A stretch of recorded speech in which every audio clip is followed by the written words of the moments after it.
Hey guys, in this video we're going to talk about graphing lines using the slope and the y-intercept. So let's do a little recap of what we talked about last time. We talked about what the slope was. We talked about that it was a measure of the steepness of a line.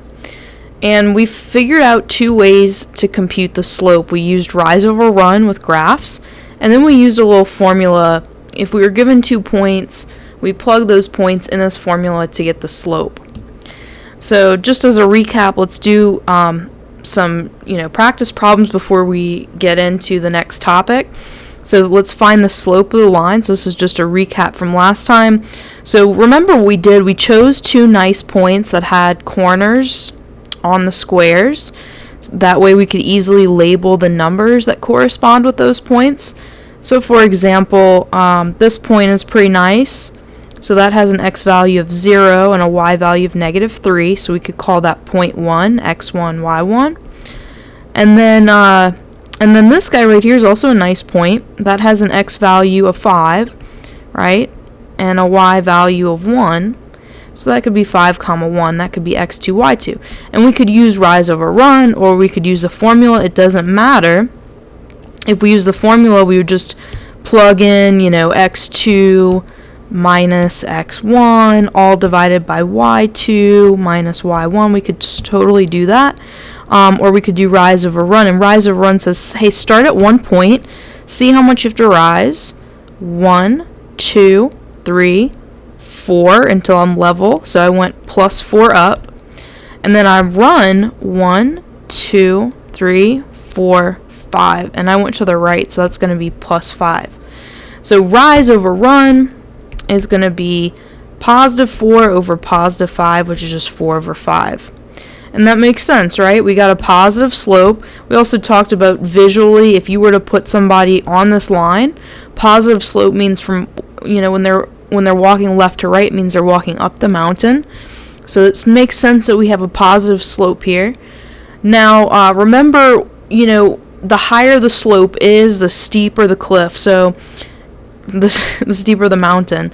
So if you have a slope like this slope, if you were to compute it numerically, if it was to lie on this plane right here, I don't know, maybe it looks something like this.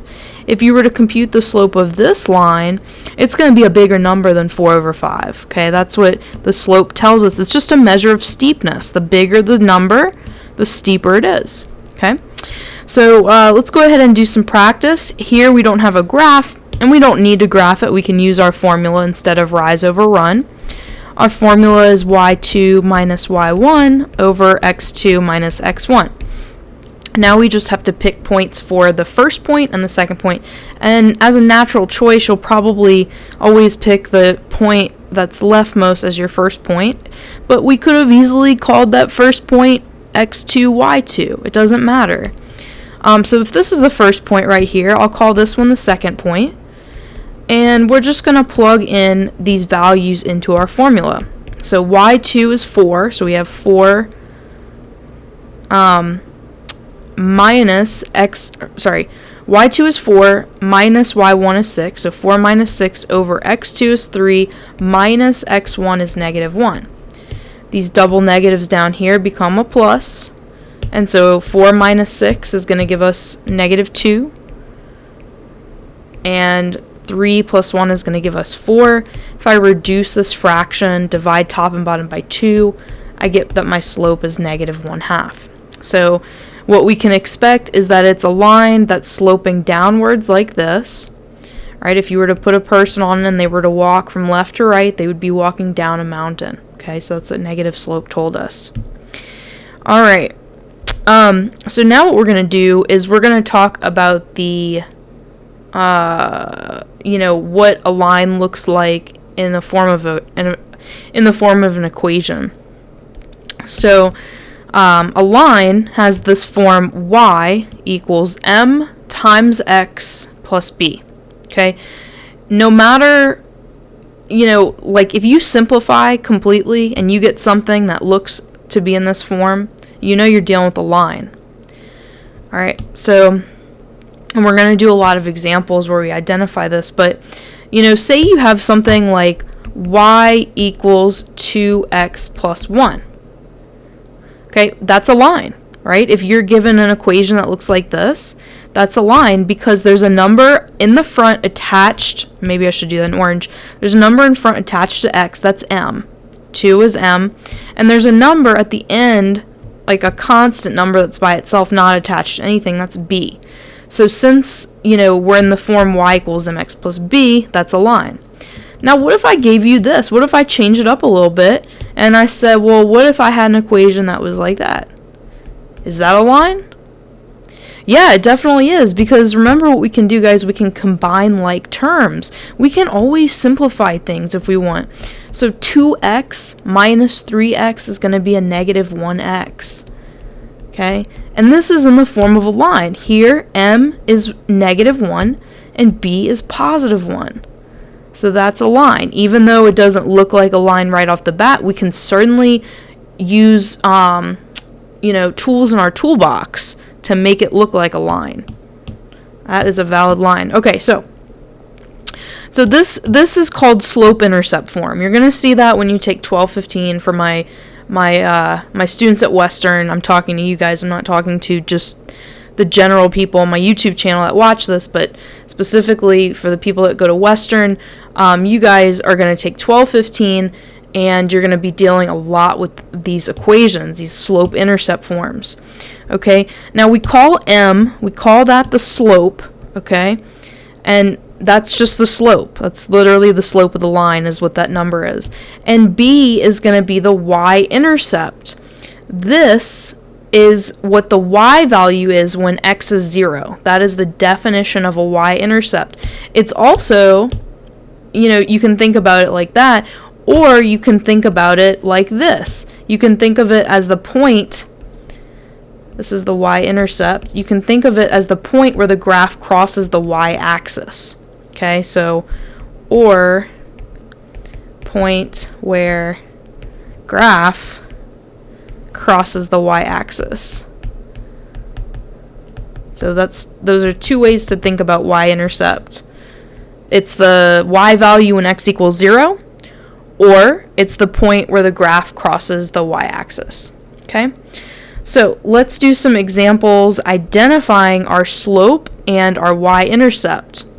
Okay, so we want to make sure that we're in y equals mx plus b form, and our goal is to identify this number attached to x once we simplify, and this number at the end.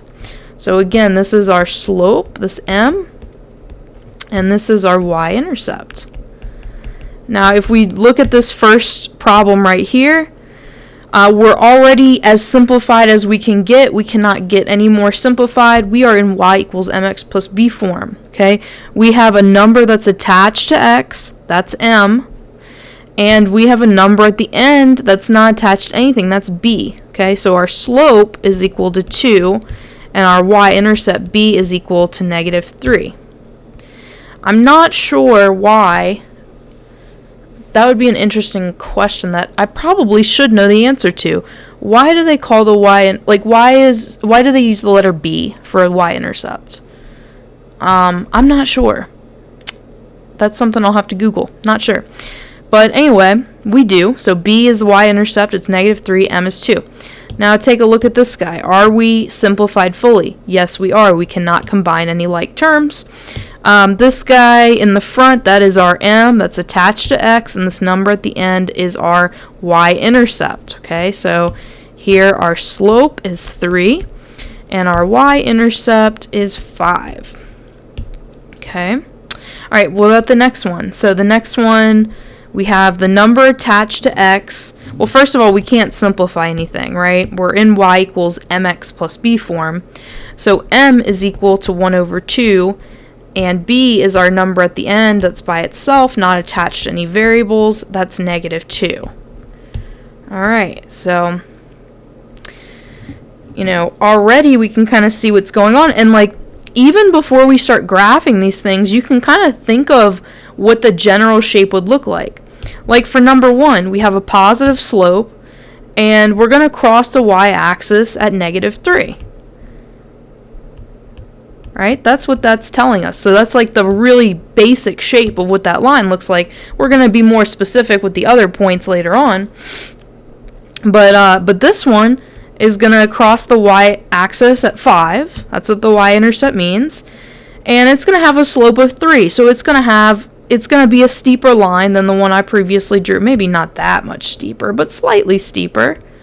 Maybe slightly steeper. Because 3 is a bigger number than 2. Okay? So that's kind of the general shape of what we're going for here. Alright, let's continue to identify the slope and the y-intercept from equations only, then we'll work on graphing. Number 4, are we fully simplified? Well, no, we are not. We have 2 like terms that we can combine. Hey, 5 of something plus 2 of something is 7 of something. So this is going to be 7x plus 1. Now we are in y equals mx plus b form. We're golden.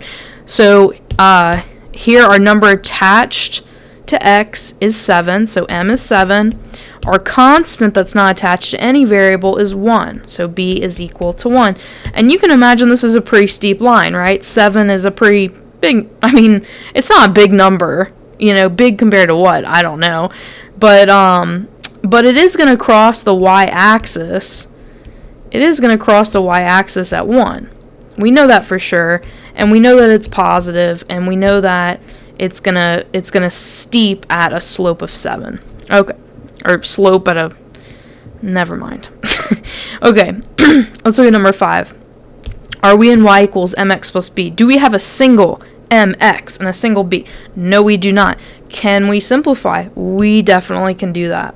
All right, we got like terms. We got a 1 and a 3. Those are like. We got a -2 and a positive 5x. Those are like. So, all right, so 1 and a positive 3 makes a positive 4. Okay. So that's what that becomes. 1 positive 3 makes 4. All right, -2 and positive 5. -2 plus 5 is going to be a positive 3. So that's going to be positive 3x. And now we're in y equals mx plus b form. Remember, guys, addition, it doesn't matter which order we add things in, so I'm going to just switch this around to 3x plus 4. Okay, now we're in y equals mx plus b. We got an m, we got a b. So here our m is 3, that's the number attached to x, and our b is going to be 4. All right. Fun stuff here. Okay, so that's that. Let's take a look at the next one. Are we in y equals mx plus b form? We are not. We got 2 x's that we can combine, right? So y equals, well, 4x plus 1x is 5x. So we combine those like terms, and at this point, we are now in y equals mx plus b form. What is m? M is that number attached to x. It's not mx, okay? Be careful. M is the number. It is not, and it is not x. Okay, I see a lot of students do that. They'll, I ask them the slope, they'll say 5x. No. 5x is not the slope. 5 is the slope. It's a number that measures the steepness, not a number in a variable. All right, so the slope is 5, and our y-intercept is -6. That's where it crosses the y-axis, and that's it. All right, how about here? Okay, are we in y equals mx plus b form? Well, no. I mean, y isn't even by itself. But you know what we can do? We can make y get by itself legally with the rules of math. We have tools that let us do this. Remember, our equation is like a balanced scale. We can certainly get y by itself here and see that this is a line in disguise. Okay, so how can I get y by itself? Well, you do what you do anytime you're solving equations. You undo the thing that's next to y. Okay, what's next to y is addition by 3x, so we're going to go ahead and subtract 3x from both sides to get y alone. So at this point, we are in y equals mx plus b form. Now we got 4 minus 3x, but remember, guys, this, addition commutes. We can rearrange the order. We can put the 3x in front and the positive 4 in the back. Okay, this is the same exact thing as this. We're just putting the negative 3x in the front and the positive 4 in the back. Now that we're here, we can see pretty clearly that we're in mx plus b form. M is negative 3, so that's what our slope is, and B is positive 4. Okay, so that's our M and our B. Always isolate y. Always get y by itself first when you're trying to find the equation of the line. Alright, here we go. We got to isolate y to be in y equals mx plus b form. I notice on the side with y, I got a negative 6 to get rid of and a times 2 to get rid of.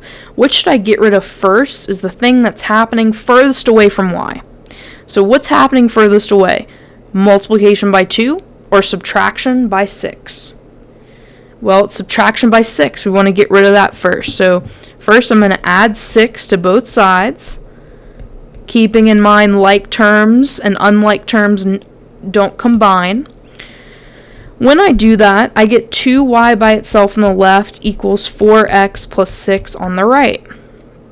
Now, what I can do is I can get y alone by dividing both sides by 2. And I better divide everybody by 2, because remember, when you divide or multiply, you do it to everybody, right? We don't care about like terms. We do it to everybody. So on the left, we get y by itself, which is what we wanted. On the right, 4x divided by 2 is a 2x, and a 6 divided by 2 is a positive 3. Oh, look, we are in y equals mx plus b form. It's like magic. So m is equal to 2, and b is equal to 3. All right? So our slope is 2, and our b is 3. So what was the point of this exercise? What was the point? The point is that even if you start off with something that doesn't look linear, we started off with negative 6 plus 2y equals 4x. Doesn't really look like y equals mx plus b form. However, we're only dealing with x's, y's, and numbers, right? With no powers on the x's and y's, and that tells us it's linear, even if it's not in y equals mx plus b form. If we can get it there, it's linear. Alright, let's do some more practice with this, because this is an important concept that you're going to see over and over again in various different forms and contexts. So we want to identify the slope and y-intercept. So again, we're trying to isolate y. So we're trying to isolate y because the goal is to get this thing into y equals mx plus b form. And the only way you can get it there is if you get y by itself. So on the side with y, I see a bunch of junk that I want to get rid of. So I'm going to first start by adding 6x to both sides to get rid of that. I'm going to carry the rest down. I have 2y minus 3 equals 4 plus 6x. And what I can do at this point is I can add 3 to both sides. And I'll combine like terms later. Well, actually, I'll do it now. When I add that 3 to both sides on the left, I'm just left with 2y. On the right, this 4 and 3 combine to make 7. So it's 6x, positive 7. And finally, I want to get y by itself by dividing everybody by 2. Everybody. So dividing both sides by 2, I get y is equal to 6 divided by 2 is 3. So y equals 3x plus 7 over 2, which can't be simplified. That is my answer in y equals mx plus b form. So m is that number attached to x, that's 3. And b is that number at the end, 7 over 2. Okay. All right, let's try this one. So we have an equation. We want to get y by itself.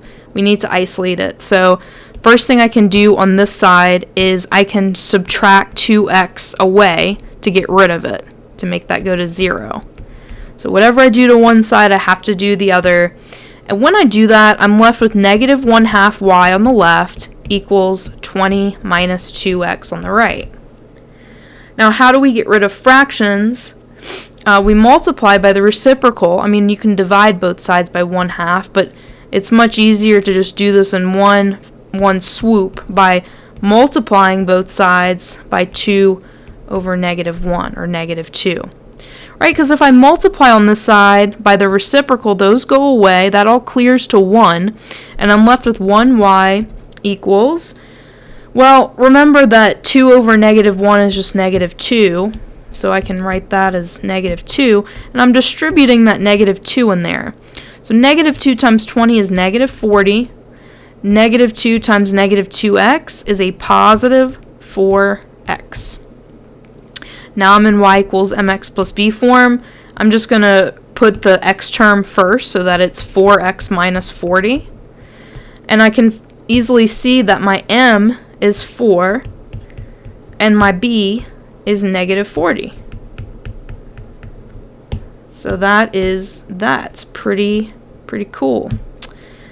Okay, so let's remember how we graph lines in the Stone Age. Okay, this is for basic, not basic people, but this is the long way to do it. Okay, and in math, we're always looking for shortcuts. We're always looking for the quickest way to do something without breaking the rules, okay? So this is how we did it before. Do you remember this? I gave you something like this. I said, okay, here's an equation.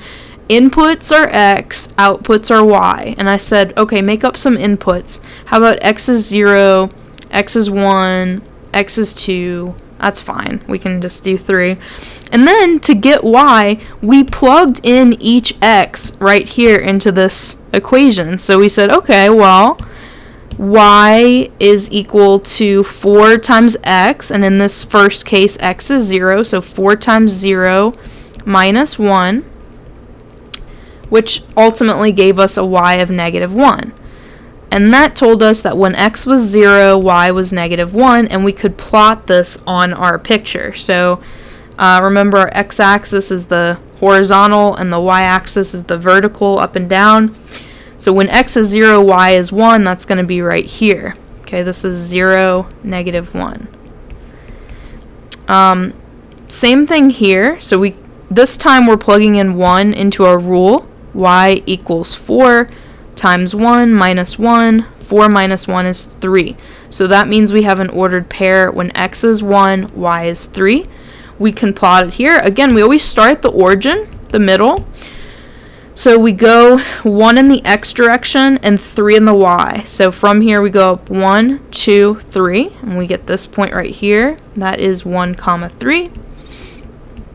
And finally, for x equals 2, we have 4 equals 4 times 2 minus 1 equals 8 minus 1 is 7. So that means our ordered pair is x is 2, y is 7. So when x is 2, y is 7, 1, 2, 3, 4, 5, 6, 7. So that was the point 2, 7. And then we just connected the dots, and notice this makes a line. We've done this before. But now we know some cool things about lines. We know about slope. We know that slope controls the steepness of how steep the line is. And we also know that the y-intercept is where the graph crosses the y-axis. Notice that our y-intercept indeed crosses the y-axis at y is negative 1. So knowing the slope and the y-intercept, we can now use a shortcut to graph lines and not do this primitive way, okay? This is how you can do a shortcut. Now, if you ever forget this, you can always revert to first principles, how to graph inputs and outputs. Make up some inputs, put them in a rule, get out some outputs. That's fine. You can do that anytime and it'll work. However, let's make our life a little bit easier with a shortcut. We're going to first plot the y-intercept just from looking at the equation, okay? The equation's going to tell us right off the bat, oh, the graph crosses the y-axis here. Let's go ahead and graph that. Okay, and then what we're going to do is we're going to use slope from the y-intercept to do rise over run, all right? And that's how we're going to do it. So here's the same exact equation. I'm not even going to pull out a table, y'all. I don't need a table. All I need is that this y-intercept is negative 1. Plot it. That is where the graph crosses the y-axis. This is at 0, negative 1, okay? That's 1 point. You only need 2 points to graph a line. It's awesome. All right. So now we have 1 point. Let's find the other point with the slope. The slope is 4 over 1. So we're going to rise 4, 1, 2, 3, 4. We're going to run 1, 1. Here's the other point. Connect the dots. There's your line. That's so easy, right? Okay, so such an easy shortcut. And you know what's cool about this is that you can even check that this point that we found, we haven't even named it. But if we get a name for it, we can check that it's on this line. Watch this. So this point right here is x equals 1, right? Because this is our x-axis. X equals 1, y equals 1, 2, 3. Oops. This is 1, 3. Now, if you were just given this point, you could say, oh, well, I can tell that this is on the line. If I plug in 3 for y and 1 for x, what do I get? Well, I get 3 equals 4 times 1 is 4 minus 1. I get 3 equals 3. That's a true equation, right? 3 does equal 3. So anytime you have a point on the line, you can plug it into this equation and get a true statement. And this logic says that the point, I can just make up a random point. I can say, is negative 1, 2 on the line? Well, I can test that. I can test it by plugging in 2 for y and negative 1 for x and seeing if I get a true equation. So I get 2 equals 4 times negative 1 minus 1. 2 equals negative 4 minus 1. 2 equals negative 5. That's false, so automatically I can say, well, that's not on the line, right? That's going to be on some other line, but not this line. No. Another cool concept to internalize is the concept that there are infinitely many points on the line. Any line you plot, there's going to be infinitely many points. Why is that? There are infinitely many x values you can make up. Think about that. There are infinitely many x values you can put in here and get a corresponding y value. For instance, if I plugged in x equals 100, I would get y equals 4 times 100 minus 1. Y equals 399.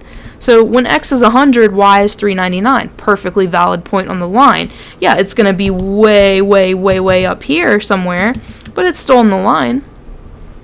So lines have infinitely many points. That's what these arrows represent. These arrows say, okay, this thing's going to go on forever down and forever up.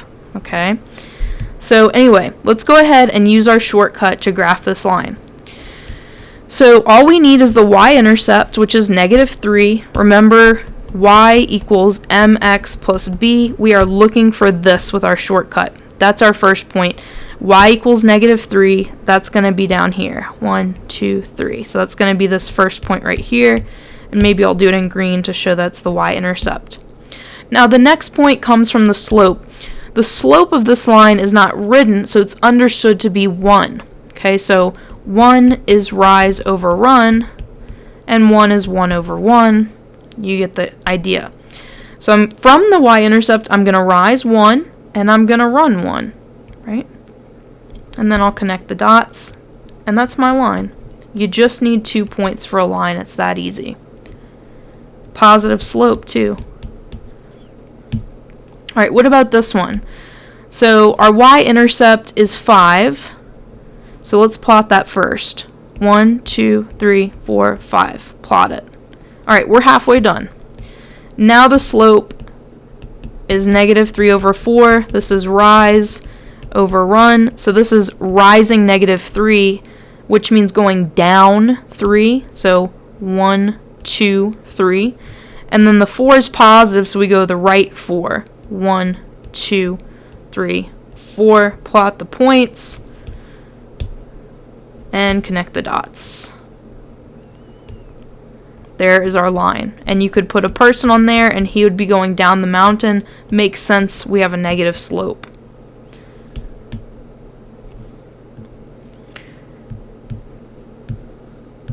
Okay, I have quite a few examples. Let's look at this one. All right, first things first, y-intercept. Let's plot it. So y-intercept is 3. 1, 2, 3. Plot it. Slope is 1 over 2. That's rise 1, run 2.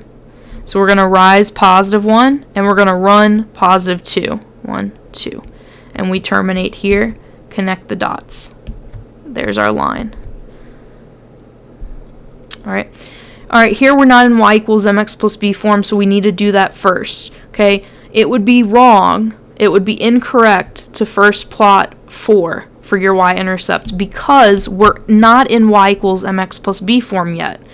The shortcut only works if you're in y equals mx plus b form.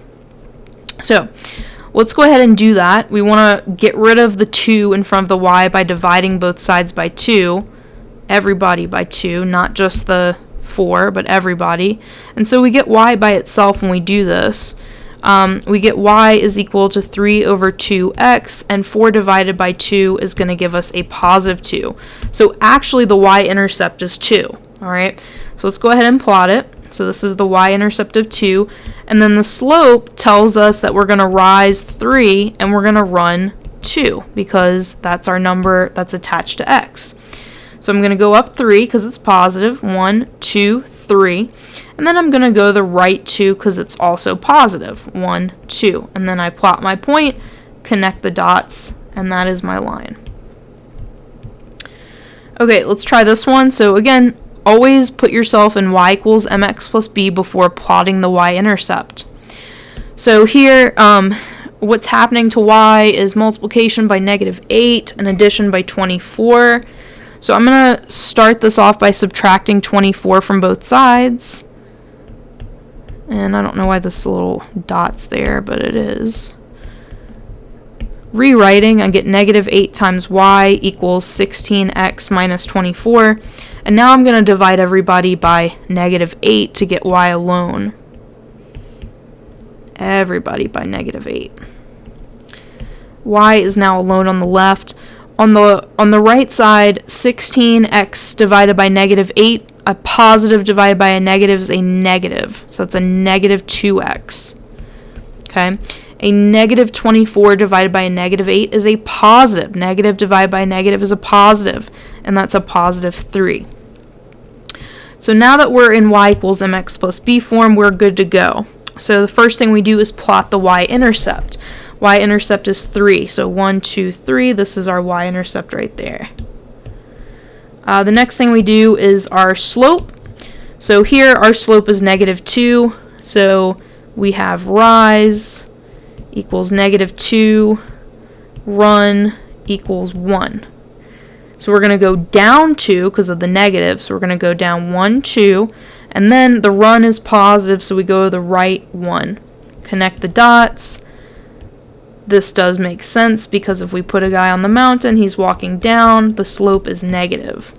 When you're first learning this stuff, sometimes it's helpful to check yourself like that, to say, okay, does this make sense? Because a lot of students, when they first learn this stuff, they'll, the slope thing screws them up, and they plot the line in the opposite direction.